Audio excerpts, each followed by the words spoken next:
একজন মুরব্বী ঘুমাই রয়েছে একটা বারিন্দার মধ্যে। আমি দেখবো সে কেন ঘুমাই রয়েছে, কিসের কারণে ঘুমাই রয়েছে। আমি একটু আসেন আসেন একটু, এই যে চাচ্ছি আমি, তাড়াতাড়ি আসো। কাকা, আসসালামু আলাইকুম। ভালো আছে? শরীরটা ভালো না কাকা? আজকে কাজে গেছেন না? একটু উঠেন না, একটু উঠেন, আপনার সাথে একটু কথা বলি। এই বয়সেও কাজের জন্য কিন্তু চলে আসছে, কিন্তু কি কাজ করেন? এই কাজের কাম করি। হাতের কাজ করে। তো এখন কি শরীর ভালো না? শরীর বারান্দা গেছি না, শরীর ভালো না দিকে গেছেন না? কি সমস্যা কি তামনে? পেটটা নামতেছে। পাতলা পায়খানা হইতেছে? আরে, এই যে ওনার পাতলা পায়খানা হচ্ছে। আপনার দেশের বাড়ি কোথায়? বাড়ি কসবা। কসবা? কসবার থেকে এখানে চলে আসছেন কাজ করার জন্য? অনেক দূর কিন্তু। আমরা এখান থেকে কসবা কতটুকু হবে? আর বেশি দূর কত? বেশি দূর না। আপনার বয়স কত হবে? ইটা কেমন করবে চামড়া কোচারি? হ্যাঁ, ইটা কোচারি বয়স কত কইতারেন না? আপনি বয়স্ক ভাতা পান না? না। হ্যাঁ, কোনো ভাতাই আপনারা দেয় না সরকার থেকে? না, বাতা আমার রাস্তায় করছে না। করছে না? ও, সরকার যেটা দিবে ওইটা আমি দেবো। হ্যাঁ, সরকার যেটা দিবে ওইটা আমি দেবো। কেটা দিব? বাতিজা কইছে? স্বাস্থ্য ভাই স্বাস্থ্য ভাই কইছে? সরকার যেটা দিব এটা আপনার স্বাস্থ্য ভাই দিব? দেনি? দে। দে। আজকে সকালে নাস্তা খাইছে? না, অন্য কাছে না। নাস্তা খাইছেন না হনো? দেখেন কতটুকু অসহায় অবস্থা হইলে, মানে এই যে এটা কিন্তু চেয়ারম্যান অফিসের বারিন্দা, ঠিক না ভাই? এই যে দেখে দেখা, ওই যে ওরা বসে আছে, এই যে চেয়ারম্যান অফিসের বারিন্দা, এই বারিন্দাতে বসে আছে।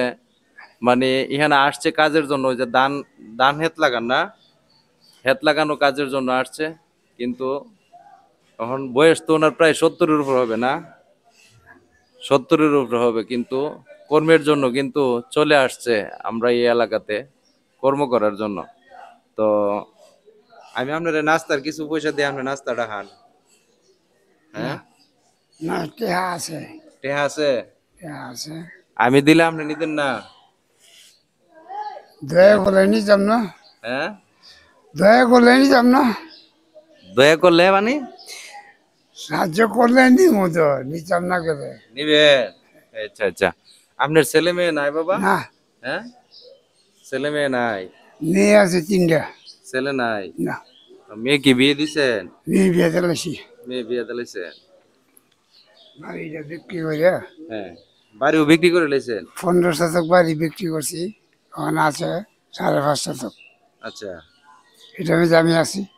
আহ, আর 15 শতক বেঁচে মায়ের বেড়ে দিলাইছি। আহ, আচ্ছা, যাই হোক, মানে কি আর বলবো দর্শক, মানে এসব লোকের দেখলে খুব কষ্ট লাগে। ওনার 3টা মেয়ে, ওনারা আল্লাহ একটা ছেলে দেয় নাই। আজকে এই বয়সও কিন্তু মানে কর্ম করতে চলে আসছে। আর যে লোক মনে করেন কর্মতে নিব, সেই লোক মনে করেন কাজ পোষায় না দিলে কি ভাই টাকা দিব? কর্ম করা লাগবো, অর্থাৎ কর্মটা ভালো করে করতে পারলে তাহলে কাজটা মানে টাকাটা পাইবো। এখন এই যে লোকটা মনে করেন কর্ম করার মতো তো ওই ধরনের ক্ষমতা এবিলিটি কিন্তু ওনার নাই, চলে গেছে। হ্যাঁ হ্যাঁ, আমাদের কে খাওয়াইব কোন?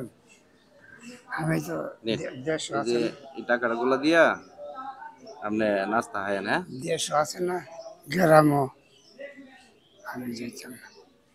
যাইতেন কেউ না? কেউ করতে পারে না বলে তুমি কাম করো। হুম আমার একটা বংশের একটা দাম আছে, এই জন্য আমি তাপাতাই করছি। হুম যাই করতে আমি 7 2 দিন কাম করতে হবে, আমার চলতে হবে, কোনো অসুবিধা হবে না। হুম। আচ্ছা, ধন্যবাদ। আর ওই যে পাতলা ভাঙানোর জন্য ওষুধ টষুধ আনছেন নি? হ্যাঁ, বড়ি খাইছি। খাইছে? আর আর উঠছিলেন উঠছিলেন খাইছে? হোলসেল খাইছি 8টা। উঠছিলেন 8টা খাইছে? তো তো অনেক পাতলা ভাঙানা ছিল। হ্যাঁ, একবারে পানি মতো আছে। হুম মানে আল্লাহ দিলে ভালো হয়েছে। আর একটা বড়ি খাবো ফাজিল। হুম। ফাজিল একটা বড়ি খাবো। আচ্ছা, ধন্যবাদ সবাইকে। আসসালামু আলাইকুম।